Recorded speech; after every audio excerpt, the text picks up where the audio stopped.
Please rise for the Pledge of Allegiance.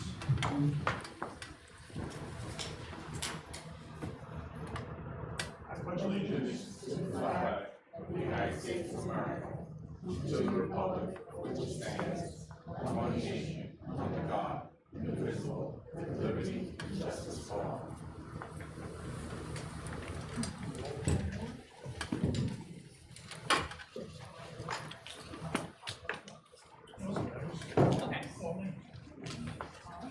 Jesse?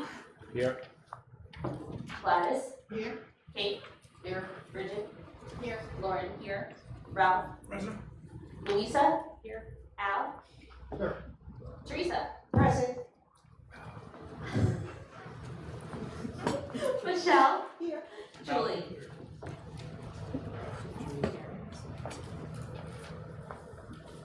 All right, so we're going to turn it over to our esteemed guests. Brent, would you like to introduce yourselves for the group in case someone wasn't here last night? Good afternoon, and thank you all for having us. My name is Brittany Edmondson, and I've been in Nashville Public Schools. I serve as the academy coach and as one of the administrators. Good afternoon. My name is Cheryl Mays. I am a member of the Board of Education for Metro Nashville Public Schools. Good afternoon, and apologies. Good afternoon, and apologies for missing out last night. My name is Sheree Dade, and I'm the Director of Education and Talent Development at the Nashville Area Chamber of Commerce.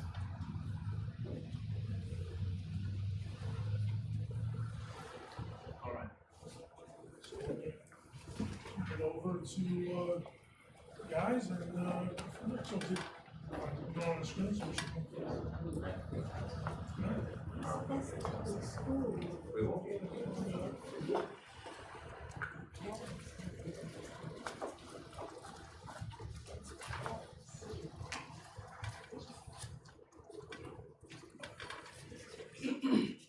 Good evening, everyone.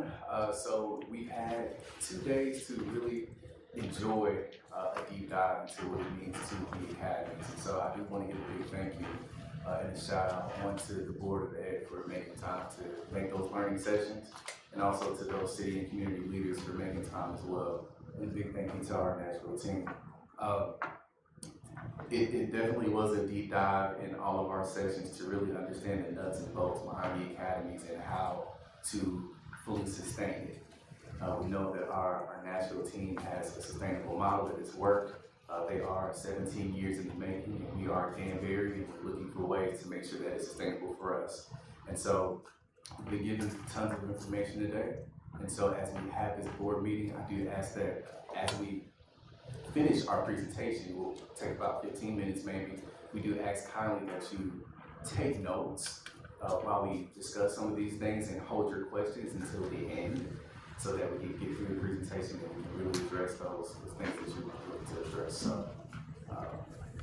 yeah, please, again, take notes and we'll just go from there. So what we want to do is just let the community know that with this model, of course we want student engagement to be top tier.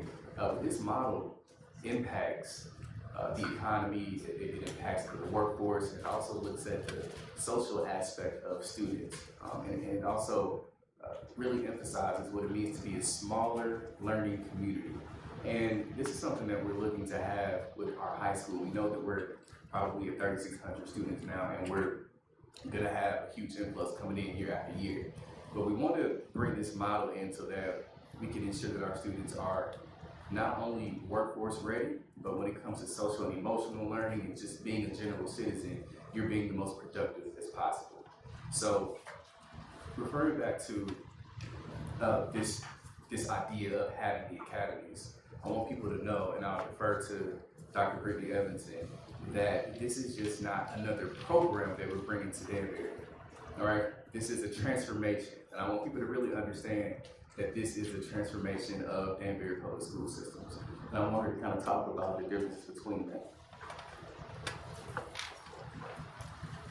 Thank you, Brent. So I think it's very important when you're thinking about transformation to think about the impact. And so before I really dive into the difference between the program that we've had before sharing how we've tried to approach education or do that comprehensive model, how we implement a program and it is not something that sustains, or not all students are engaged, or it's not touching very thread of what you're doing when you think about families and community and the workforce, and you're involving all of your stakeholders.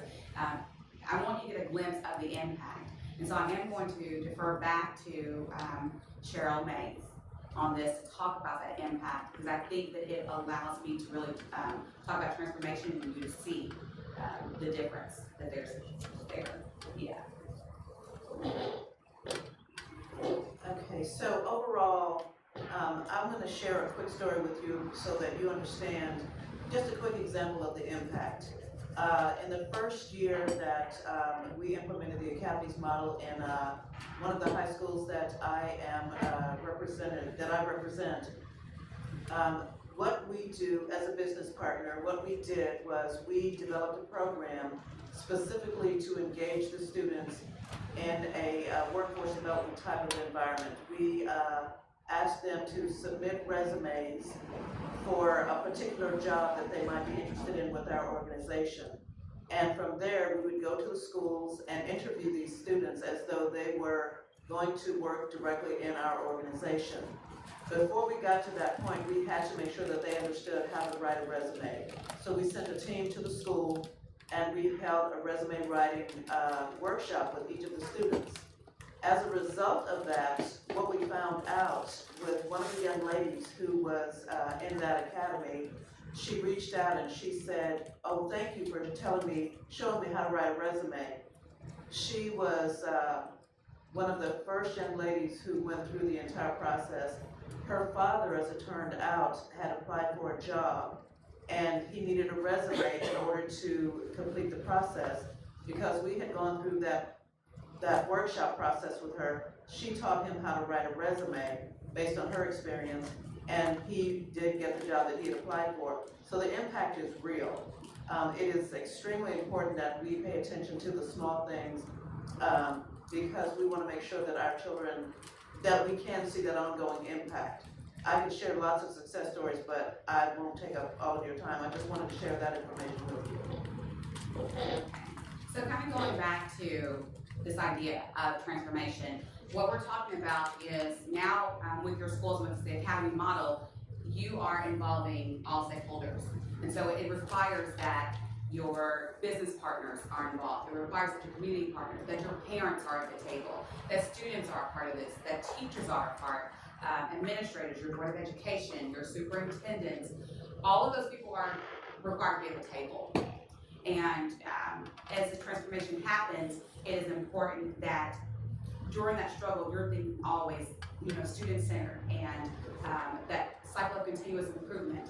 And you are thinking about that systems change, right, that's going to have to happen. So even this growth mindset of pedagogy that's going on in classrooms, and how do we support teachers, and how do we put structures in place and resources in place to ensure that this model is successful and impacts every student, that it impacts the community, that I keep talking about the breadth of your schools and your workforce and community, and all of those things are impacted when you are doing this work in transforming the teaching and the learning that's happening. That not only are your students learning their general education, but they're learning it through the lens of career, and they're learning it through the lens of building, we talked about earlier, their social capital, and positioning themselves for self-actualization and equipping them. But we're also positioning teachers to grow.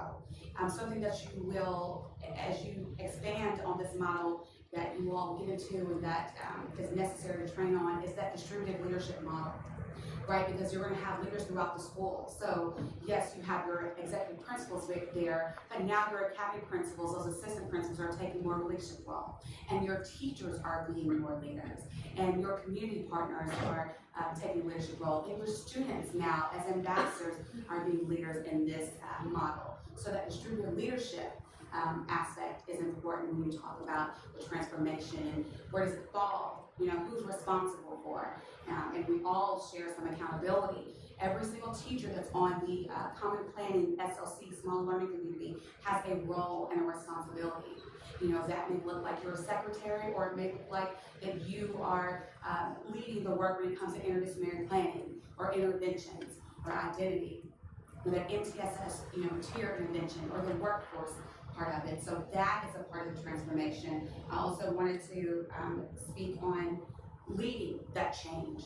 And that is going to require you all understand, you know, as a board, what it looks like to change and think about a community. We are now going to be leaning on and empowering and equipping our teachers to lead that change.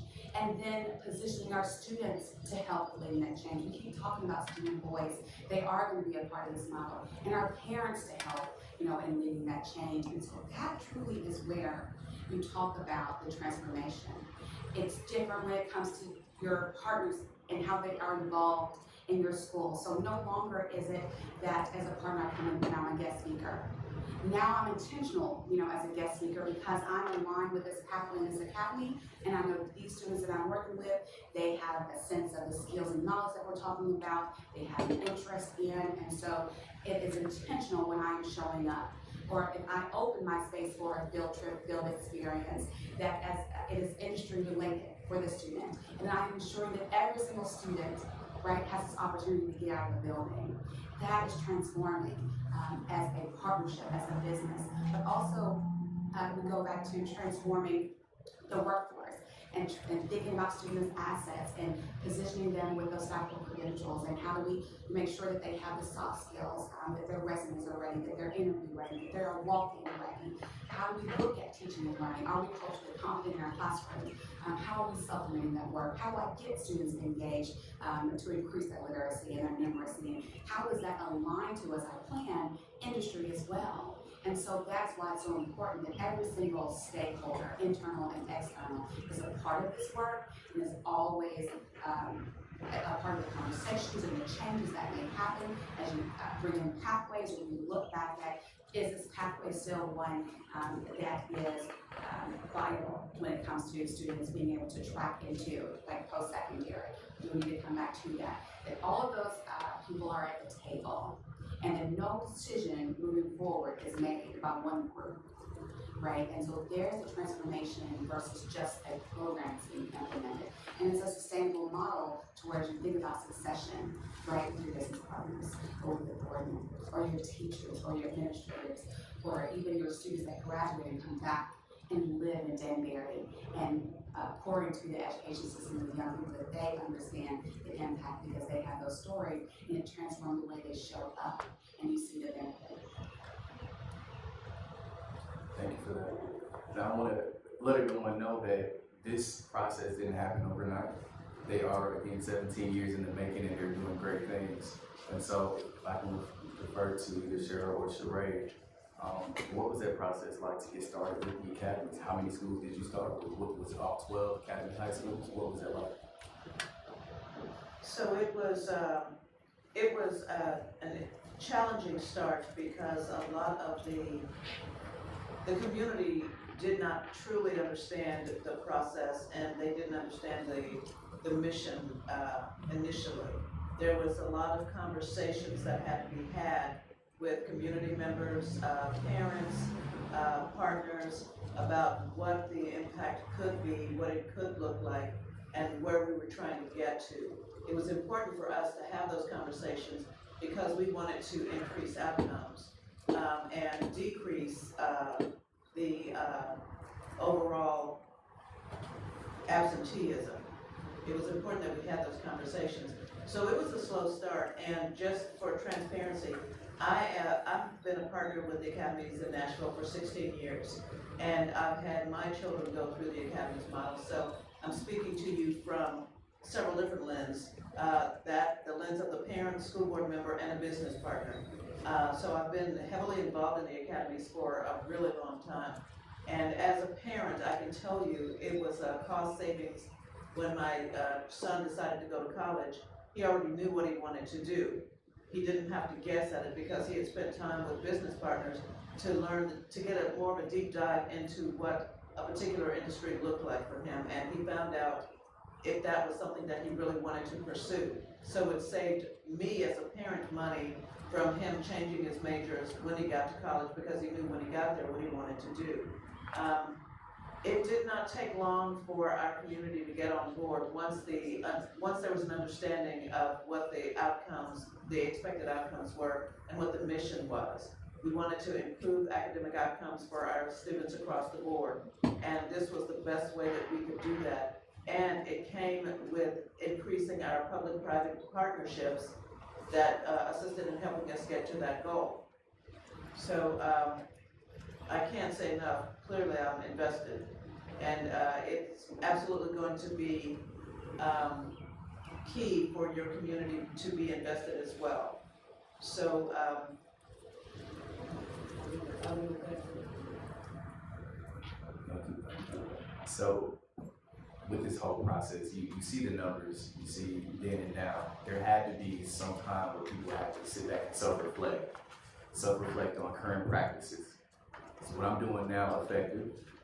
When I look at what I'm doing and take it, you can see if this is going to be effective for the new processes. You just have to look at your demographic of students, look at your community, look at your businesses and stakeholders, and see what's the best take. And I want to allow Sheree to talk about that business structure, how they came into play when it came to the academies, and how that structure looks now.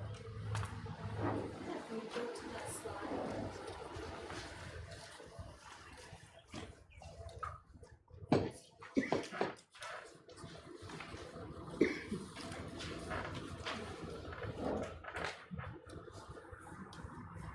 So with the business engagement structure, and I just want to point out that in touching on what Cheryl mentioned and what Brittany, it is truly a collaborative effort.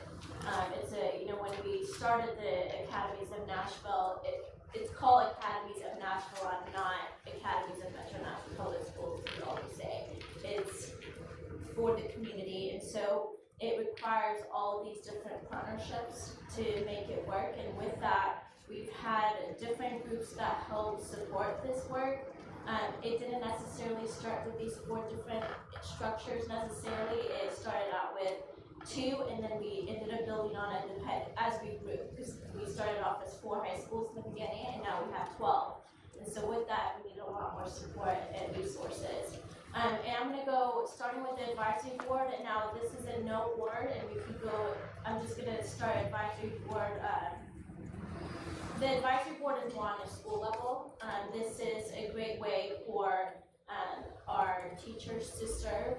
And I should word it in a way that advisory boards are there to assist. In this group, we have business partners, we have teachers, academy coaches, and we have even parents that are engaged in this and supporting what are some of the needs on the ground. And then we have, so whatever information that normally comes out of the advisory board, we bring it to partnership council, where partnership council can advise. So with 400 business partners, that's a lot of businesses. And so to capture those voices, we convene partnership council, about 50 business partners, to get their perspective. With partnership council, we convene them on a quarterly basis. We have clusters, is what we call them. So we have arts, media, and communication cluster. We have business, manufacturing, information technology, health and public service, hospitality and tourism, engineering, manufacturing, industrial technology. So those 5 clusters are representative of how our schools are structuring their pathways and their academies. And we have 10 to 12 business partners in each of those. We bring them together and ask them, what is happening in your organization? What's happening in your industry? And how can we help you support and take that back to the ground? In this group, we are also looking at those workforce projections. We're looking at what are some of the 5 to 10 year projections and some of those high wage, high demand sectors, and that informs the pathways and the academies that we select for our schools. These are a lot more higher level conversations that we're having, and again, this is specific for those business partners compared to the advisory boards where it's the teachers and the parents. And then we have the 18. So this is even a more, again, it's not an advisory level, but the conversations that we have in partnership council, let's say for examples of the engagement for business partners are decreasing, and that's something that we saw after COVID. 18 is going to look at, okay, how do we create a succession plan for those business partners? so that we could, if we have one person at Nissan and Cheryl ends up leaving, how can we make sure that there's gonna be somebody who's gonna be just as invested and that we don't lose that connection? So A-Team is having that high level conversation. And then we have the CEO champions. They played a larger role in the beginning when we started the academies in Nashville.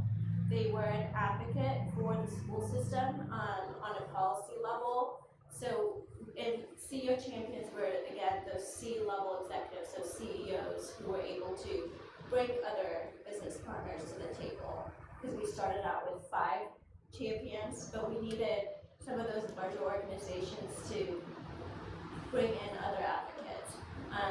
And again, it seems like the CEO champions, the role that they played in Nashville may be different because it seems like you all have a lot of support from your legislators. So the conversation may be different about the role that your CEO champions may play.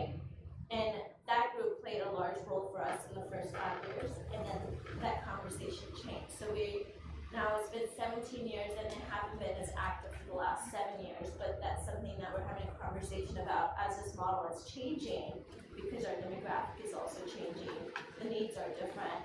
So we're having a conversation about bringing them back. Again, the structure is dependent on your community, but this is what we have. So this is a really strong framework, one that I'm not trying to copy, but Danbury has to start at some point. The goal is to definitely have advisory boards, 6 advisory boards for each of the academies, and then in time build out a structure in which we can look at things through a whole school level to see what those needs are, so the departments can jump in and assist where needed. So just wanted to give you an idea of what they do and how we will then too have each of those advisory boards. So that will happen within a year or two. And as Kara puts it, we are currently dating with industry partners right now. We want them to know that this is a coming model and they all have shown an incredible amount of interest. So again, we're working with the education team to make sure that we do have a solid framework of what an advisory board looks like and who can sit on that so that we can reach the masses. So as we go even further, we want everybody to really understand that this is, I always say, this is not just a Danbury Public Schools initiative, right? You have to have an alignment of stakeholders to ensure that this works. You need your city leadership, right? We need parents and community. We need businesses all to buy in, because at the end of the day, what are we trying to do? Do what's best for the economy, right? Build a workforce and also make sure that our students are both college and career ready. We want to give our students opportunities. And the only way to effectively do that is if you have a strong framework, as shown from our previous colleagues. This is something that's workable in Danbury so that we can make sure that our kids are good and ready to go. But when we talk about the alignment of goals, why is it so important to have that? I want to defer to any of my own colleagues. Why is it so important to have that? So, I'm going to talk, speak to you all from the school level when we talk about goals. So remember I talked about distributive leadership. And in this space, this is where the teachers are coming together because they really truly are implementing that work. They are working with the students. They are taking the information that maybe is given from the business partner as far as feedback. They're looking at their data. They are still held accountable, right, to those end of course tests. They're still held accountable to what the ACT looks like. And so they need to make sure that it's benefiting them and that their work is aligning with the goals. And so that first thing is that every teacher understands what that North Star is. What is our vision for our students? And I saw you all's mission, and I know that you want to position your students to be college and career ready, but as you all work this model, that mission may look different as you start seeing your student and seeing them in those spaces and what that vision looks like. And then those mission statements are going to be specific to each academy and how it's aligned to the workforce theme that the students are working toward. And that's going to be important when I think about how do I support my student in making sure that they are career and college ready, right? And how am I addressing the resources they need? How do I make sure that they can pass the certification test? How do I make sure that they have the experiences? With our students, freshman academy, they have certain experiences that are part of the identity, right? The career fair and the experience some type of college. And then in 10th grade, they actually want a field trip within the industry of their pathway, and they have a college experience where there are majors, right? And we think about college different. It's not just 4 years. You've got technical colleges, you've got the 2-year colleges, you now have job-embedded training where I'm going and I'll be having specific classes, and so that's happening. And what does it look like through my classroom, and how am I teaching through the lens? And so that's the transformation. I've got to make sure, again, that those goals that I have set up for my students for intervention and for meeting those experiences align with the North Star. Like, how are we working toward that so that we can say, here's our promise to you, community.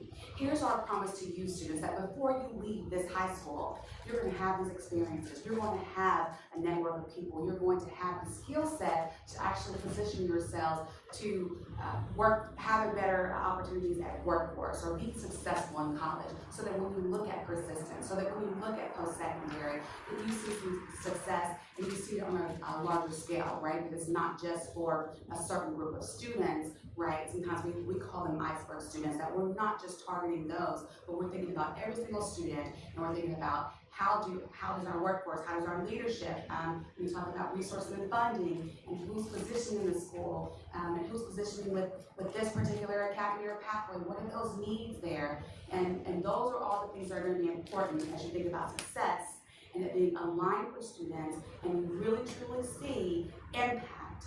And impact is more than just those top 30 students. Impact is, and nothing else, like I said earlier, that all of my 10th graders, when they graduate, they're going to be able to say that at some point in my high school career, I left this building and I stepped foot in a business partner's building, right? Or I have someone that I can reach out to and say, I need a recommendation, or I know how to write a resume, or I'm successful on my ACT, or I'm going to college and I know what that looks like and what I need to do, or I've taken early college credits, or I've stacked those credentials and I can support my family immediately, right? Whatever your needs are, you're now equipped to do that. And on the flip side, teachers are now positioned to where they're able to realize, right, their goals and see themselves teaching in a different way. With leadership and the resources, you've seen teachers become team leads and then become administrators. You've seen teachers take a leadership role in the sense of, I like supporting interdisciplinary planning, and I like, seeing students lead. And for me, that's a goal, and here's what it looks like, and they're able to work with the partners. And you see partners, just more engaged. And that really is how you start making that transformation, and the community, starts looking like what you want it to look like, which is that your students graduate, and even if they leave to go to college, they come back to Danbury, and they continue to grow, and you see them in the future of Danbury. From a business partner perspective, let's talk about the goal, or as we like to say, the return on investment. The goal there is could be the future workforce pipeline. As a business partner, you're looking at these particular pathways, thinking about your future workforce. What does my future workforce look like, and how do I incorporate these students into that? That could definitely be the goal. Creating a pathway for these young people, whether it's through field trips or whether it's through internship opportunities. And the beautiful thing about internship opportunities for a business partner is that these students already have an experience with your organization. And once they make a decision, once they leave high school or leave college, think about employment, the first thing they're likely to think about is, who offered me an opportunity before I got to this point? And so they will very likely go back to that employer. And it's a two-way street. As an employer, you've already provided an opportunity for these young people to get to know you and your teams.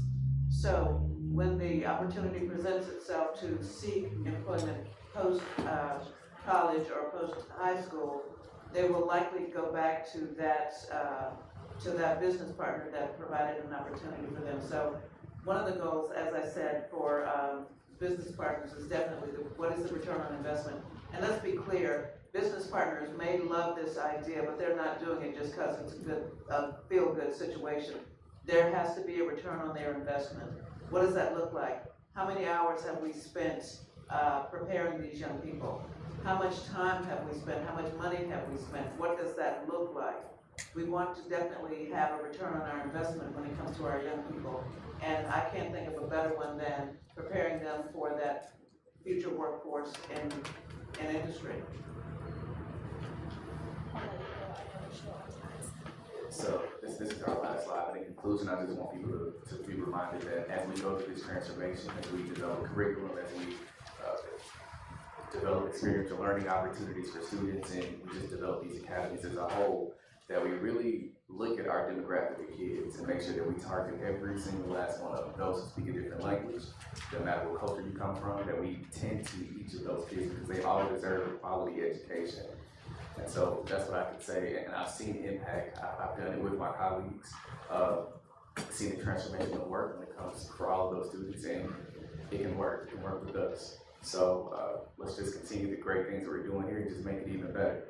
So we don't want to speak the whole night, but hopefully this is a pretty good overview for you to understand what it takes to really build strong academies. So if you guys have any questions, I'm sorry, ladies and gents, if you have any questions, feel free to jump right in. Quick question. So, what percentage, or how do you track students that, in one academy?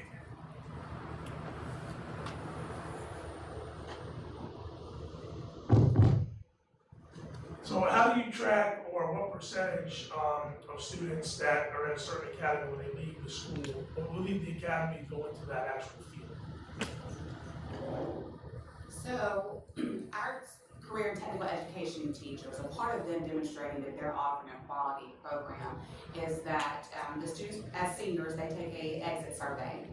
And then a year after they graduated, those career and technical education teachers, part of their job is to reach out and follow up with the students. Are you working in industry? Are you using that certification? Are you in college?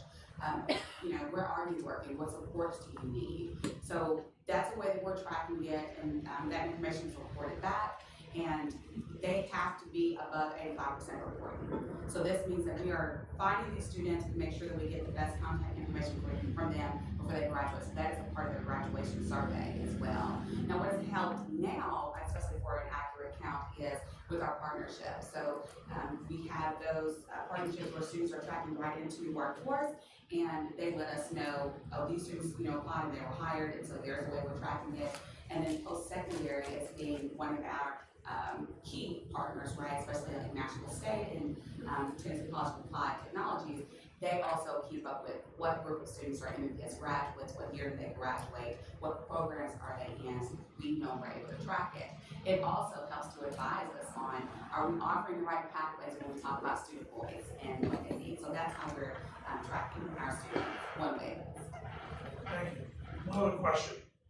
So how do you, when you're a business partner, how do you get the buy-in from the partner? Is it an agreement? Is there an actual contract? How does it, you just don't shake hands and take their word for it, right? No, absolutely not. It'd be nice if it worked that easily, but no, it does not. So we have to talk to, from a business partner perspective, what I did is I went to the school to find out exactly, well, what's in it for me? What is the bottom line? What do I get out of this? And the first academy that we partnered with was, and we use acronyms, EMIT, the Engineering, Manufacturing, and Industrial Technology team or academy, because it was a direct correlation to automotive.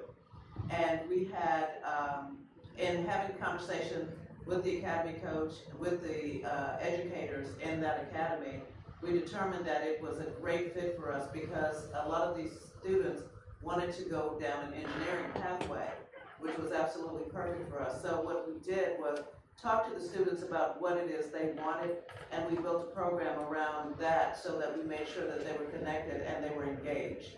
And as a result, we were able to create a 6-week summer program that brought them in, and they were, I don't have time to tell you the whole story, but it was a really great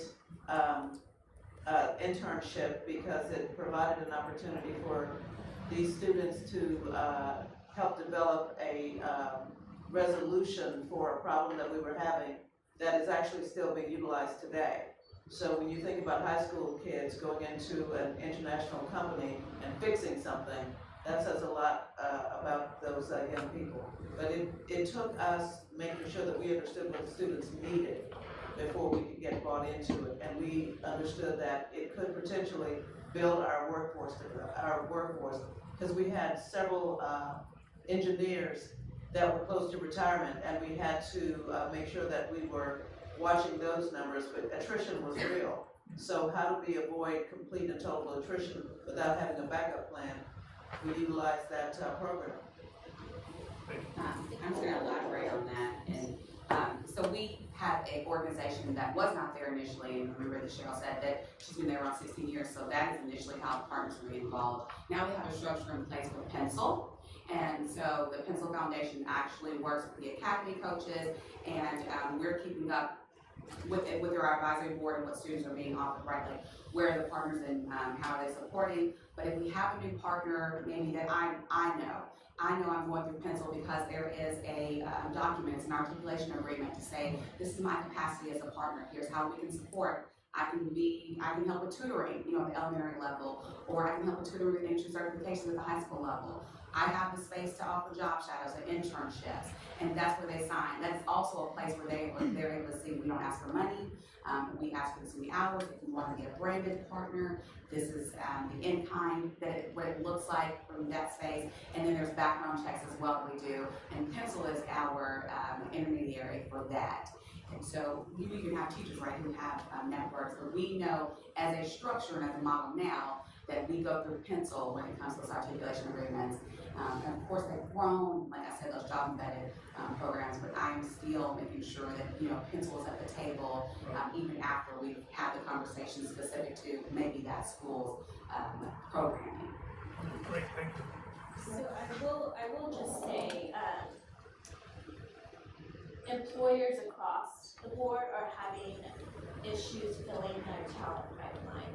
So it shouldn't be hard selling that to a business partner if they're aware, if they're cool. In Nashville specifically, with a lot of businesses moving in, they're realizing that we don't have a lot of talent that's prepared to fill those positions. So there was a need, just as much as it was for the school system, to be able to work at an earlier age and investing in the school system. Now we've had businesses who have come to us and wanted to start the process right away because they see that, and then there are some that is more of a high need and more of a demand, like healthcare, that we had to approach more folks. And it had to go back to leaning on some of those tools that Bernie had mentioned that we were able to get from those intermediary organizations, like those community investment hours. Here are some of those business partners that have invested so much time. It translates into this much amount of money. So this is how much a business partner is investing, and this is a return on their investment. This is how many students they were able to hire. This is a great way internally that you can sell that most, I'm sure even for Nissan, we might have Cheryl, who's a huge advocate of it, but internally it might be a harder sell. So we have tools available for our business partners to be able to take back to sell it to their partners. But then also just mentioning the importance of having those intermediary organizations that are able to take on those onboarding and management and the insurance piece of it. Now, if it's something that the district is going to be taking on, assuming they'll probably need 10 rent days that will need to be in place to be able to manage some of that relationship aspect, especially if Danbury is looking to scale. And that's something that Nashville had to go through. If we had to scale it, then we had to make sure that we had a middle organization doing that matchmaking piece with those business partners. Thank you. We could barely handle one birthday. Teresa? You mentioned a company called Pencil. Are they the ones that kind of put everything together for you, or like you said, create the articulation agreements? And is this the go-to piece? It's our go-to now for the last maybe 10 years. Okay, so like I was saying, initially they were not in place.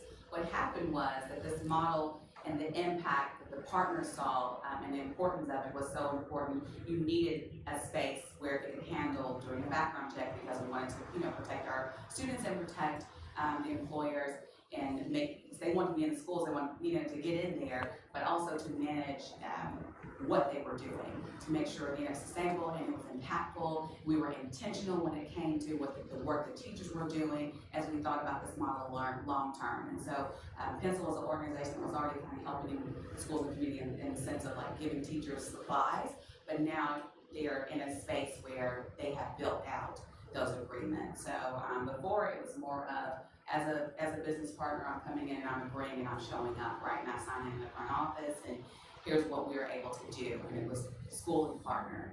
Now you have something in place that is consistent at every single school with every single partner, and it allows us to track and have a way of doing things, for lack of a better word at this moment. And it takes the onus off of business partners. And I got involved because the school that I'm referring to was the school that my children went to. So I had a relationship with the educators and the administration at that school, which allowed them an opportunity to come to me and say, hey, can your business partner with us? Yeah, absolutely, I've seen the work that you're doing. But it takes the onus off business partners and having to go through identifying and vetting those partners to make sure that our children remain safe at all times. So, sorry, one more thing. So what do we have in place to get the solid commitment from the business partners? Are we implementing something like Pencil? Right now, we're just getting interest from businesses because we have to create those structures so that we can go. Once we get branded as the Academies of Danbury, then we can start having those conversations. Anyone else? Yeah, Teresa. For the chamber lady, are you the designated person? Oh, the H's don't count, so Sheree. Hip hip hooray, hip hip hooray. Sheree, it's a beautiful name, very pretty. I just was worried about mispronouncing it. Are you the point person in your chamber for education? Is that it? Or is the whole chamber involved? Or you're the go-to person? So I'm not the go-to person or the only one. I do represent the Academies of Nashville along with my colleague. The chamber and our leadership team understood the importance of workforce development and education. Plain and usual, they're hand in hand. They're not separate. So it did start from the leadership side. We are a team of 10 now. We started a team of 5 at the time. When, as a founding partner, as a chamber, when we first started off 17 years ago, it was a smaller team. But our education team is now a team of 10.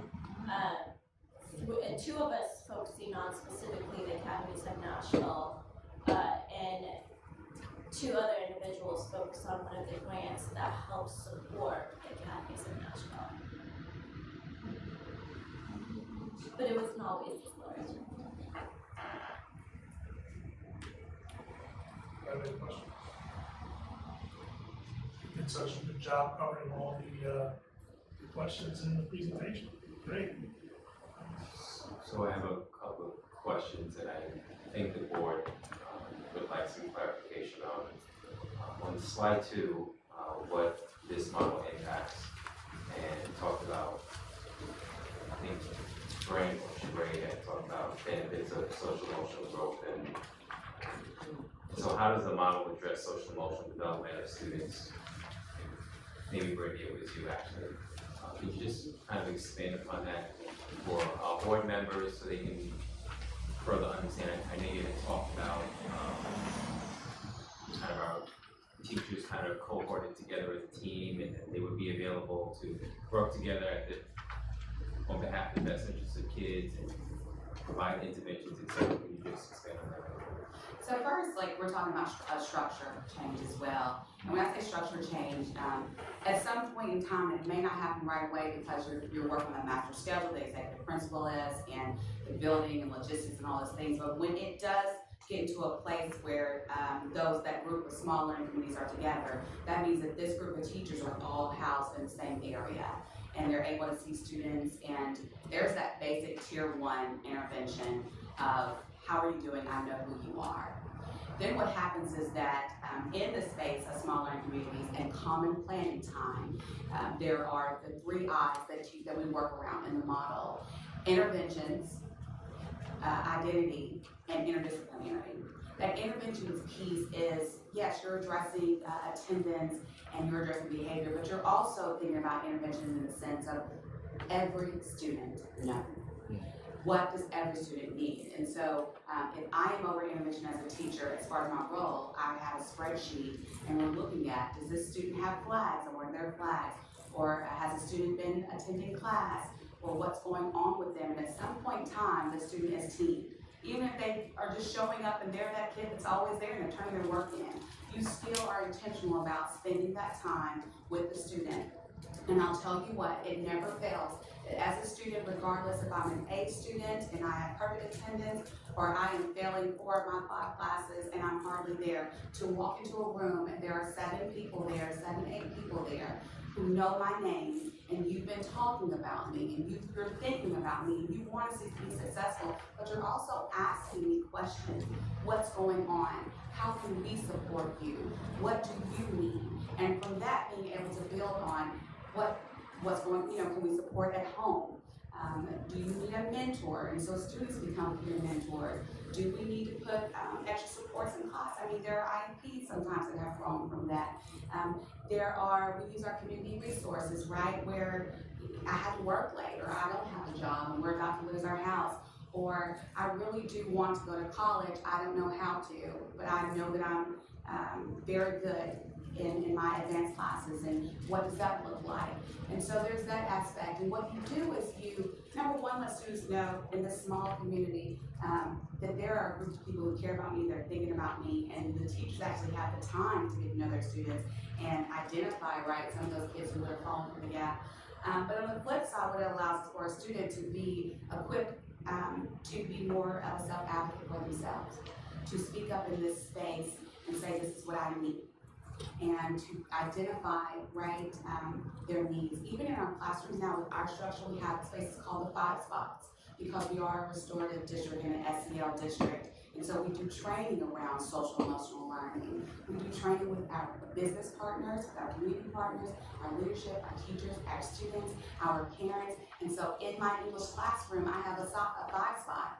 And we're intentional about that space. But students also know that if it's not in my opening ticket that we're in this 5 spot, if I'm having a moment or need to step away, I am now aware of my needs, and I can go to this 5 spot and just take a break. We shut down school, like I said, for SEL Day. When I say shut down, it means that in this moment, our learning is centered around social emotional structures and our need. Before, like I said, that was around maybe how do you feel in this moment? Because some schools were 5 miles or right across the street from that high school, from that school that had the shooting, right? Or we know that our students in this school, are seeing a lot more, violence, and what does that look like, and what do we need to do? Or are we seeing students who need supports around getting jobs, and are their houses being, helped? Or just how do I engage and have conversations with my peers and get to know about them? And so that is where it's being very intentional, and we are using our partners, and like I said, the students are engaging. And so there's that social emotional piece that I keep talking about, positioning students, and there are adults, right, who haven't gotten to a place of self-actualization. But as you equip them to get to that place, it's sometimes we're not taking until I'm 30 or 40 years old to be like, who am I, what do I do, what do I bring to this table, what am I good at, and how do I move about in that space, right? Thank you, Ray. Thank you. Rick, could you talk a little bit about what the staffing needs look like for a small community? Because that's a phrase, I'm familiar with it, but in terms of what kind of staff, a staff to student ratio, and also the different tiers of staff. Right. So in our small learning communities, every one of them has an academy principal. That's your assistant principal. They now become an academy principal, so they would be trained on what leadership looks like in that space. You have an academy counselor that is assigned to every single academy. And so, you know, you're looking at the numbers. Then of course you have your general education teachers, right? English, math, history, those basic things. But then you have your pathway teachers. So what are the pathways that are offered in the academy? They're part of the group. Then you start thinking about your global teachers, right? So are they a part of it?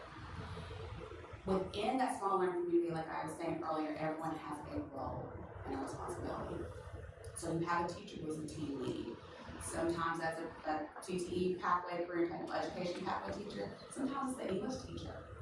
And typically they have more than 2 years of experience teaching, and they are trained, you know, in that leadership position.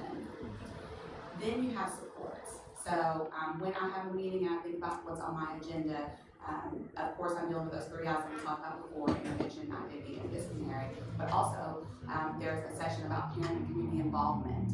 And so while there's a teacher who's leading it, usually my community chiefs or family resources center, if they're in the school buildings, and they are in all of our school buildings in some way, are at those meetings or part of the conversation or have engaged with the teacher. Also, we have members from our special education team who are supporting with the individualized education plans. Like I said, our global teachers, community partners, when we think about the languages and supports that are needed there. But those are your basic level of those small learning communities. And then what you're doing is, what are the other needs our students have as we are meeting together and thinking about supporting and aligning our goals around our students and seeing the biggest impact of it. Good question. So how many students per academy, yes? Like is the general? It's going to be different. I'm going to defer to you, but at a school, what we're looking at is how do we sustain that pathway, and it just depends on your enrollment. So let's talk about a high school. Maybe I'm going to do a low number. If I have a, it's not there. What was down there? Yeah. So I have a school that has 700.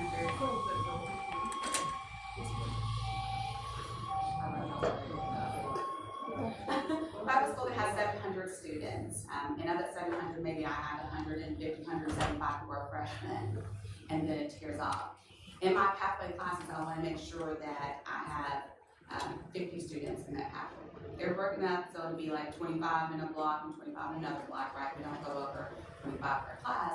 But that 50 students will allow me to ensure that as they track, even if they move through the district, that I have enough students to keep that pathway going, so that when they become a senior, it's not 2 or 3 students in the pathway, right? Because they move around or they change pathways at some point in time.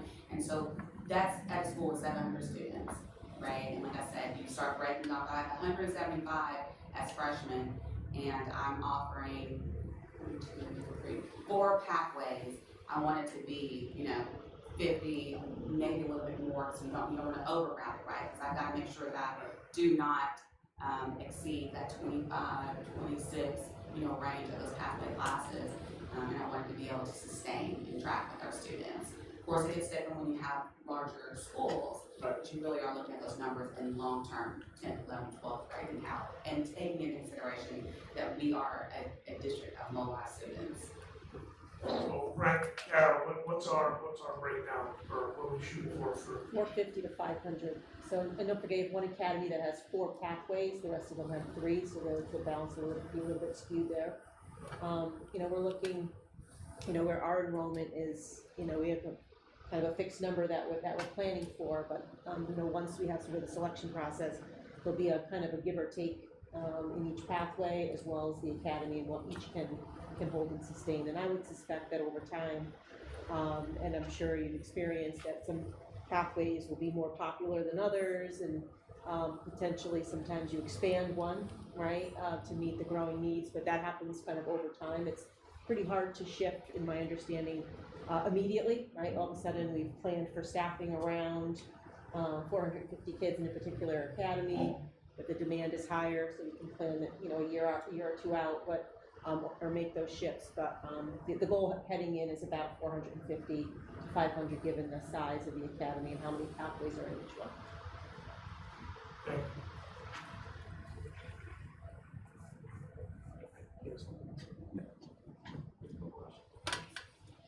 Does anyone else have any more questions?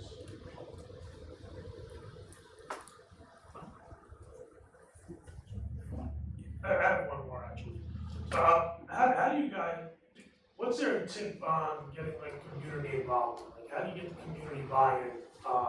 We've been trying to do that, for years, and like some of the community events we do, like in workshops or stuff like that, we don't really get the community involvement that we really should get with the districts of this size. Can you have any tips on? 2 words: consistent messaging. Additionally, every single one of your board members needs to have the same message that is going out to the community at all times. So you need to make sure that what you are sharing about your academy's model is being shared at the same way by every single board member. Every single board member, every time. And make sure that you are engaging your students and your parents. If they're not at the table, they need to be. Make sure that they understand the importance of the academy model so that they can share it within their own communities as well. Consistent messaging is the best way that I know to get it out there. I think with that messaging also, yes, we're focusing on teaching and learning and the academy model and preparing them for college and career, but we also are thinking about community. So we have an event called PC Get Lifted, and it is where we open up and you bring your children and bring your community, and the students are gonna perform, and the partners are involved, and so we get a lot of events like that, and we do it on the weekend, and there's messaging, and it's during the daytime, and sometimes we have giveaways. Sometimes we have events for teachers as well, because they are a part of that community. Sometimes we go out, like we had a tornado happen a week before we shut down the pandemic, and it really hit some of our hardest neighborhoods, right? And so the community came together. We were a space in this school where you can drop off your donations, but families knew that this is the place I can come to pick up water, pick up a hot spot, pick up food and diapers. And so really opening your school as well to be a resource, for your students to know that we are here for learning, but we're also here for you, that you are a part of this. Thinking about the times that you're meeting, how being strategic about who you're inviting, showing up to those community meetings as well, and inviting your parents in, right, to parent, we call it PAC, but those parent advisory committees that support elementary, middle school, and high school. One thing that I have saw as well that works is as we moved and taken the academy to the next level is engaging with the parents at the elementary and middle school level, so that they are tracking through, and as their kids come into high school, they know that this model is going on, they understand the importance of being involved. And then of course, like I said, listening to those parents and what their needs are, getting them in the workforce programs that we have, and the certification programs we have, and that really came from the support of our mayor, his budgeting, supporting, and the support of the director of schools at Nashville State Community College to put some of their budget toward the community, and then take advantage of some of the things that we were giving to our students as well. Thank you. And quickly for us, when we have new business partners, employers like to learn about the different school systems that are in place actually before we met. And so they have, depending on the business, they have days where they convene and like a lot of their staff members who have kids and families. And so that's a great place to go, especially if we have new business partners that are moving into Danbury. That's a great place to start, and going to them and actually telling them about your school system. Because they're always looking for a place to take their kids. And of course, we have a lot more options. So depending on your high schools, it could be, I don't think there's much of a competition, maybe not, of that, but that is a place to start if that's something that you have available.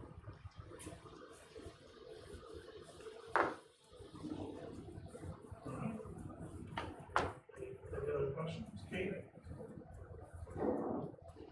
So you guys have referenced the fact that there have been a few times where the district transformed to meet community need without student need. Can you talk about, one of those transitions, and sort of give us a sense of what signals you saw that told you, this had to happen? I know you guys are talking also about open, ongoing conversations, but I'm wondering if there were, things that came out of those conversations that sort of nudged you to get ahead of whatever the next curve was going to be.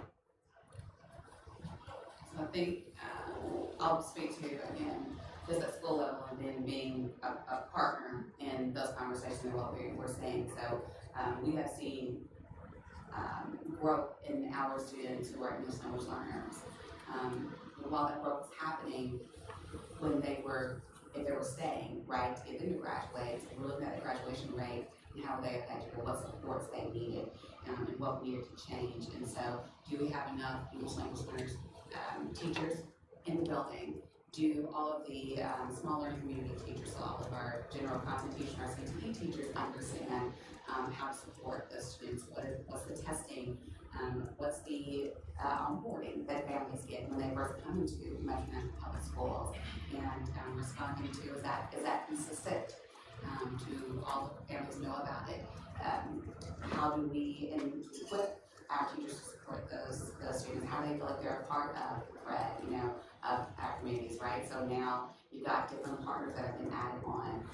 You have spaces for, what we call WIDA testing, that our students are going through and helping them to understand it, but also a general content teacher, like an English teacher, understands WIDA, and they're now supporting, making sure the students are testing, but also they understand their data, based on their age and how they're coming in. So that was a number that we looked at and tried to get ahead of and respond to, and we still are.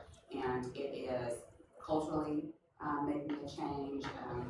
That was like Mexican America's offering Spanish 101, right, for our teachers and our leadership to take, over the course of the month, so that they have that general conversation, so that they can engage with the families and actually call and reach out, but also investing in the translation headsets, so that when parents are attending meetings, they don't feel like they're just sitting there. So when I have a senior night, I know what my senior needs to graduate. It's having conversations around college and career that are geared directly toward our students, who maybe right now they don't have the necessary paperwork or status, right, to go into a career in college immediately. But what are we doing with our post-secondary, and what conversations are we having with the students, so that they know that you still do have options, and here's how we take advantage of that, and these are going to be your support systems. It is talking with teachers and thinking about what are your how are you including those students in your instruction? So really in our common planning time, when we're spending time planning around our lessons, that we are conscious of including the students in instruction and how they're engaged, and not just having a low expectation or they're just in the back of the classroom and they just get working. Right, so they truly are participating in it. Right down to the funding of the certifications that we take. Now those certifications are offered in more than one language. So the students are able to take advantage of it. So those things, we respond to that.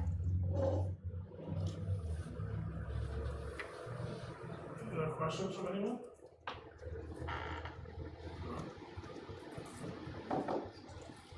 Oh, good. I have a question and comment.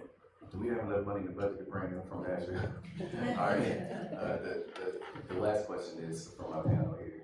Knowing that we're embarking on this model, you have one-on-ones with our board members, you chat with our community members, and we have parents that are listening.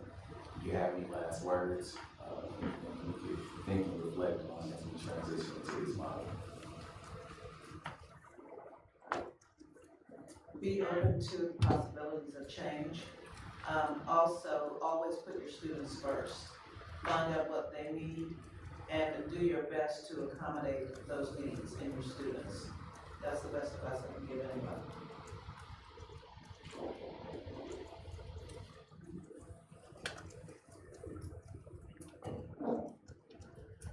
I always drive on the community effort, and this is truly a collaborative initiative, and I've seen that just by, you all being in the beginning stages and just meeting everyone, and how open you all seem to the Academy's model.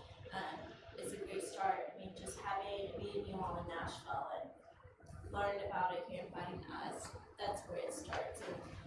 And it seems like the advice I would give you have already taken, so best of luck, and you all are already doing the foundational work.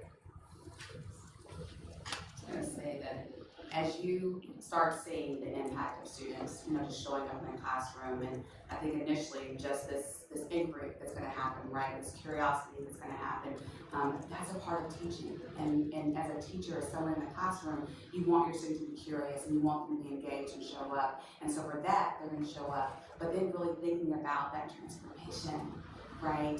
Teaching and learning, or how you're involved.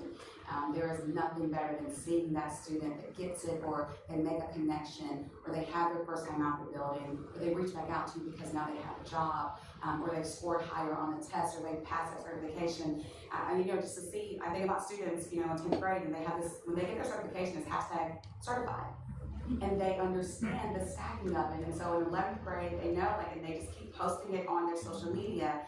Now you're changing the conversations at home, something as basic as CPR that can save a life, but also, hey parents, now we have this community class for CPR.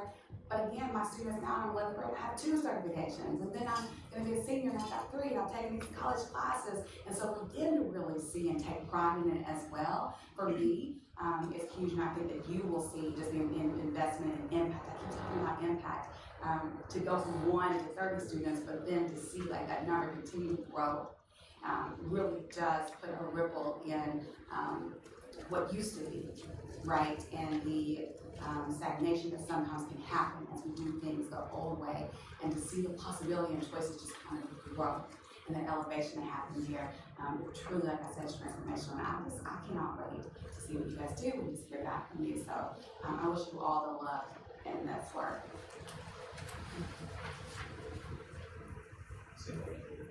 Yeah, I just want to say thank you so much for, you guys are great at getting your point across, and the passion that you guys, show is something that we're really looking forward to. We have a great team here, and we do have a lot of support from, like you said, city officials and stuff like that. And at the end of the day, school, it's community. In this district like our size, I just wish that we had more community involvement. I think something like this will definitely bring that. And I just want to thank you for all the time and coming up there. Like I said, hope next time I make the cut to make it down to Nashville. And just thank you so much for sharing your thoughts with us. We appreciate it. And I would just like to add, Brittany, Cheryl, Sheree, I want to thank you for taking time out of your busy schedule to come up to visit us here in Danbury. We truly and genuinely do appreciate you coming up.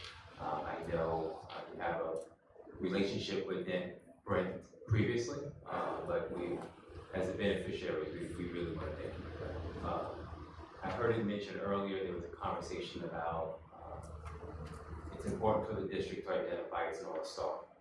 And so I want to share with you, a couple of years ago, I think you'll be pleased to hear this. A couple of years ago, we approved our portrait of the graduate. And maybe a year later, around the same time, it was the vehicle to help reach this North Star for students grades 9 through 12 was this academy model. And we have bought into this transformational model in every way. And to Ralph's point, when we're talking about trying to find ways to mobilize this community and rally this community around this work, that has started. And so I'm really happy and excited and quite frankly proud of this community in the way folks are beginning to come together. However, right now we're in a stage where folks are still trying to learn and understand the model. And so I appreciate your guidance, your support in this journey that we are engaged in right now. To Ralph's point, we have an amazing team here. We didn't hear all about your why you, my Nashville Public Schools, entered into the model in the first place. I did share with the board previously, some time ago, your high school graduation rate was below 60%. And I just want to applaud you, all of you, for whatever role you may have played in the success of that district. I understand you're in the 80% plus range in graduation now. And I would imagine that's on the backs of a lot of hard work in that school community. And when talking about outcomes in terms of successes of the program, we have a little different reasons for entering it, but it's important for us in terms of engagement. We're having considerable concerns around chronic absenteeism right now, considerable concerns around just overall engagement in school. So that's played itself out as kids getting in trouble in school, particularly post-pandemic. When we really feel like this level of engagement that's going to be offered to kids is truly going to make a difference. But again, to our board chair's point, the fact that we're going to be able to have the opportunity to mobilize our school community around this, we are really excited about it. And we want to thank you for your guidance and your support throughout this process, and hopefully we can lean on you again really soon in the near future. So thank you, and thank you for joining us. Thank you.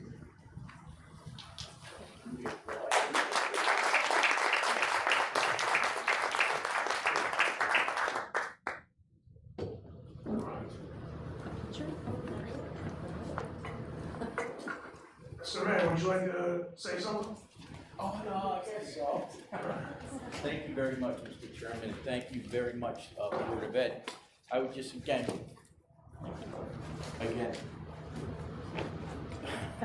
thank you very much for being here and giving us the knowledge and the wisdom that you've learned in the past with your schools. It's just an honor for you to be here. I'd also like to take this opportunity to give you some news that I got just recently. For me, it's huge. There was a statement released this afternoon by the governor of Connecticut, Ned Lamont, posting that Danbury has been selected as one of the top cities in the country to live in the country. Yay!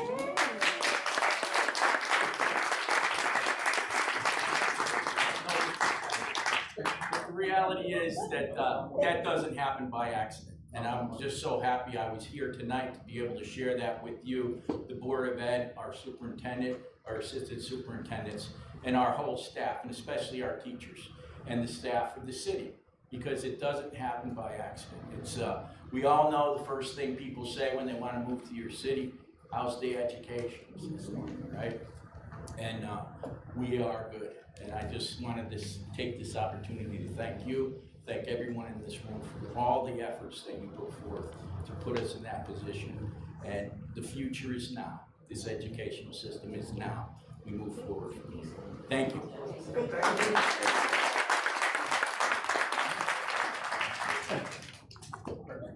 All right. Thank you, everyone. Have a great night. Kevin, I just want to clarify, my man John says I didn't say top 100, did I? No, I said 100. I'm gonna go back. Top 100 and 100. Yeah, pretty good.